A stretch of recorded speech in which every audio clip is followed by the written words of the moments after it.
আমরা যারা নামাজ পড়ি না, নামাজকে অবহেলা করি, আজকের ভিডিওটি তাদের জন্য। সবাই শেষ পর্যন্ত শুনে যাওয়ার অনুরোধ রইল। কৃষককে প্রশ্ন করা হলো, নামাজ পড়েছেন? কৃষক বলল, আমরা তো চাষা বসা মানুষ, দিনে আনি দিনেই খাই, আমাগো কি নামাজ পড়লে চলবো?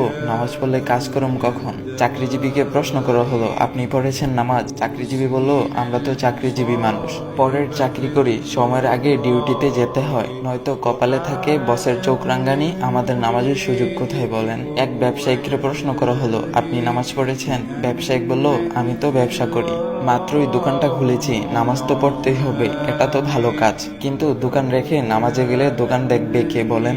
একটা ছোট ভাইকে প্রশ্ন করা হলো, তুমি কি করছো?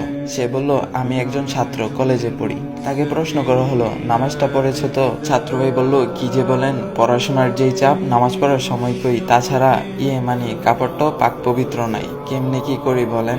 এইভাবেই কিছু মানুষ নানা রকমের অজুহাত দেয়। মহান রবের সবচেয়ে বড় একটি হুকুম মান্য করা থেকে তারা নিজেকে বাঁচিয়ে রাখতে চায়। হঠাৎ একদিন খবর পাওয়া যায়, চাষি রহমত আলী আর নেই।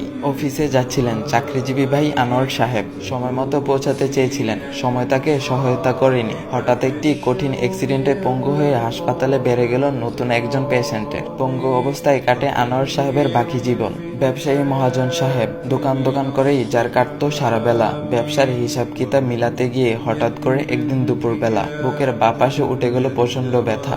নামাজ পড়ার সময় ছিল না যেই লোকটির, আল্লাহকে দেওয়ার মতো সময় কখনো হয়ে ওঠেনি। হ্যাঁ, তিনি হসপিটালে নেওয়ার আগে চলে গেলেন ওপারে। আর হে, ওই যে যুবক ছাত্র ভাইটি, নামাজে যার ছিল চির গাফলতি, অল্প বয়সে ক্যান্সারে সেও চলে গেলেন একদিন। বড় আশা ছিল তার জীবনকে নিজের মতো করে সাজাবে। জীবনের রং রস গন্ধে মাতাল ছিল তার মন, আল্লাহকে চেনার মতো সময় ছিল না তারও। এখন আমরা কি ভাবছি?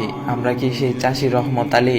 আমরা কি সেই চাকরিজীবী আনোয়ার সাহেব? আমরা কি সেই ব্যবসায়ী মহাজন? নাকি আমরা সেই ছাত্র ভাইটি? এতই তাড়াতাড়ি কি মারা যাব আমি? এখনো তো অনেক দেরি আছে। অথচ মৃত্যু প্রতিদিন আমাদের সামনে থেকে কাউকে না কাউকে নিয়ে যাচ্ছে। হ্যাঁ, যেতে হবে আমাকেও একদিন। রাসূল সাল্লাল্লাহু আলাইহি ওয়াসাল্লাম বলেছেন, বুদ্ধিমান তো হচ্ছে সেই ব্যক্তি যে তার ভুল ত্রুটি নিয়ে চিন্তা করে এবং মৃত্যুর পরবর্তী জীবনের জন্য ন্যায় আমল করে। অর্থাৎ বুদ্ধিমান হচ্ছে সেই ব্যক্তি যে কিনা নিজের দোষ ত্রুটি নিয়ে চিন্তা করে, গুনাহের জন্য অনুতপ্ত হয়, তওবা করে এবং মৃত্যুর পরবর্তী জীবন আখিরাতের জন্য ন্যায় আমল করে রাখে। হে প্রিয় ভাই ও বোন আমার, এখনো সময় আছে, খুব বেশি দেরি হয়ে যায়নি। এখনই ফিরে আসুন রবের দিকে, গুরুত্ব সহকারে নামাজ আদায় করুন এবং আল্লাহর হুকুমগুলো যথাযথভাবে পালন করুন। দেখবেন জীবনটা অনেক বেশি সুন্দর হয়ে গিয়েছে।